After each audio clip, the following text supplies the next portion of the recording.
Hey y'all, I'm just gonna get into it. I'm gonna show you the video and come back and talk to you. You know, the more we learn about this investigation, the worse it gets. Tonight, we're about to give you an inside look into the lives of this mother and her boyfriend. But first, we have got to warn you, what you're about to hear is upsetting. Getting high is not for everybody. These videos and pictures you are seeing are from the public Instagram accounts of Gloria Williams and her boyfriend, Brian Coulter.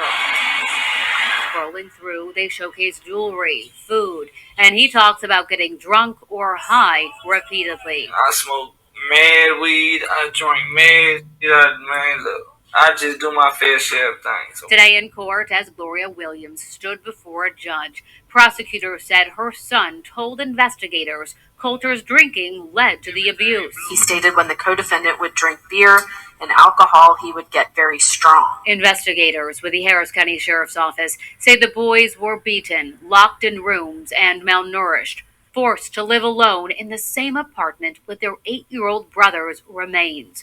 Court documents say Coulter beat little Kendrick Lee to death in front of 2 of his brothers just before Thanksgiving last year. Striking him in the face, feet, buttocks, back, his legs, and testicles with closed fists and feet. He stated his younger brother's eyes were black and that he stopped blinking during the assault. On Sunday, the 15-year-old, seen blurred here, called 911 and this hell was discovered. In my long time of working homicides, this one's up there. This one affected us. We saw soiled carpet, no furniture at all. No bedding, no blankets. Sheriff Ed Gonzalez also says the apartment was infested with bugs and the 10-year-old had a broken jaw from about 3 weeks ago that he needs surgery to correct. Investigators also believe that 2 of the boys are on the autism spectrum. As for why the teen waited so long to call 911, I believe it was absolute fear. Investigators say the mother would drop off junk food. Neighbors say they too would provide food but had no idea what was going on inside. I seen the news or the news article about the kids, but I never thought it was her. Christy Smith and everyone sitting on this couch is related to Gloria Williams. The 35-year-old mother of 6 is charged with injury to a child. Kendrick was autistic. To my knowledge, when he would come around our family, all he did was smile. Cousin Yasmin Craig says Kendrick was mostly nonverbal. She says as a family, they offered to raise Kendrick when he was younger, but William refused. My mom has been asking for Kendrick since the day he was born. All because we knew that all these kids, eventually, she was not going to be able to be the best parent she can be. Family members say Williams had 6 kids, including the 3 surviving boys who were also living in the apartment, and 2 girls, whom she no longer has parental rights. Melody Robinson has full custody of the youngest daughter and says CPS told her this late last year. Because Gloria gave up her rights to her and she failed the first child, that they would be going in to take all the other 4 boys. The family says Williams was estranged, only reaching out for money, always saying the kids were fine. And Tony Coulter will spend the rest of his life in prison, guilty of capital murder. Guys, he has no parole. The judge also said this to him. She said, when you're in prison, I hope the boys, meaning the surviving brothers who haunted me, will haunt your mind for the rest of your life. As you can see, this story is very sad. You have a mother who has 6 kids, 2 girls that already had gotten taken away from her, and 4 boys. And then the 8-year-old boy who was autistic, nonverbal. She watched while this monster not only beat him, but also killed him and left his body in the house, in the apartment with her other 3 boys. Instead of choosing to call the police on him when he first put his hands on her kids, she decided to stay with him. Instead of calling the police when she finds that her son is dead, she chose to leave with him to get another apartment and leave the 4 boys, well, the 1 body and the 3 boys to stay there in that household with no food, no electricity or anything like that. and they have to sit there and for a year while their brother is decomposing. Because when the police came, it was just bones.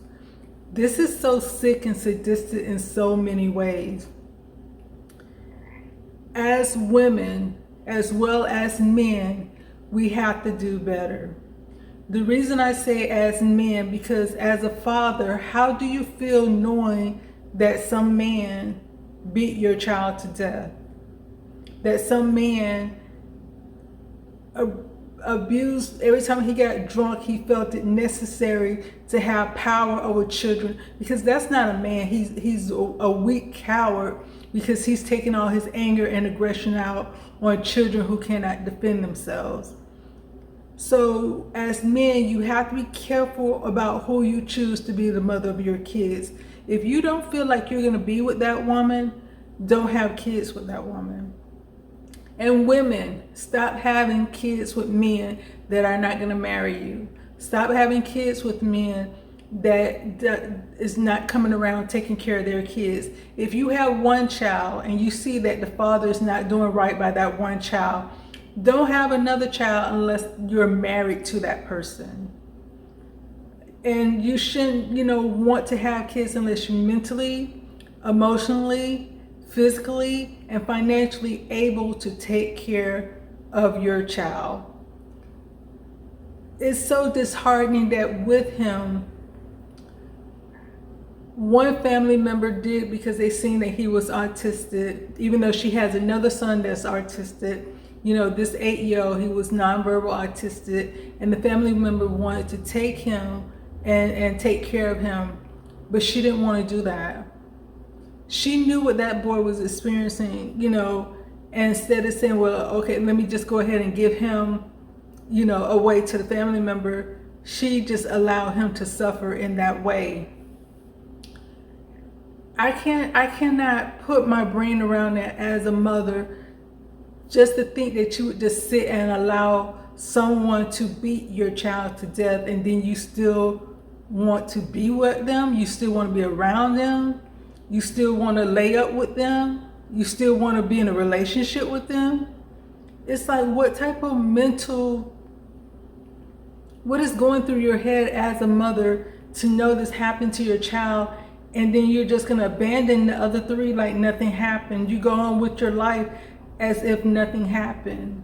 And they got to sit there and suffer through that. Do you know the mental torment? And then even when they was coming back bringing food from time to time, he was still coming there and beat them. It wasn't good enough that he killed their brother. It wasn't good enough that they abandoned them in the house and they had to sit there knowing that their brother was on the floor decomposing. He still would come back and beat them. And it's so sad that this happened. And the thing that also I don't understand is, I never smelled the body, but from what I have heard from forensic people and different people like that, that it's a distinct smell that you could smell through the doors. And so when these people was coming there giving the kids food, because sometimes they would say, other people would ask about it, it's like, y'all did not smell this body or smell an odor coming from there to the point that y'all question what's going on. Let me call maintenance, because it's a smell that's coming from this apartment. And this is a situation because, I feel that when it comes to CPS, it's a case-by-case basis, whether I say they should have done something or not, or if they did everything they could have done. But for grandparents, like I said, I don't know if the fathers was, in their lives, but when they seen they had to take away her 2 daughters, they should have been proactive about making sure the other kids was okay, making sure the other kids was taken away. Because if you're taking away 2 of her children, that lets you know she's not capable as a mom. So there should have been a case on her where there was monitoring her, making sure she's taking parenting classes or getting whatever type of help that she needs to be able to take care of the other kids that they're leaving in her care. And so that's where I feel that CPS did not do their job to continue watching her, especially after they took her other kids. And it's just sad and so disheartening. And I'm glad he got life, you know, with no possibility of parole, because that is where he should be. But fathers, you know, the things that you hear, you know, these kids are with their mother, and the things that you see these kids going through or hear that they're going through, how do you feel as a father? Would you be okay if the news got back to you that this happened to your child? Would you think, man, I should have went there, man, I should have been a part of my child's life? Or are you okay with abandoning your child?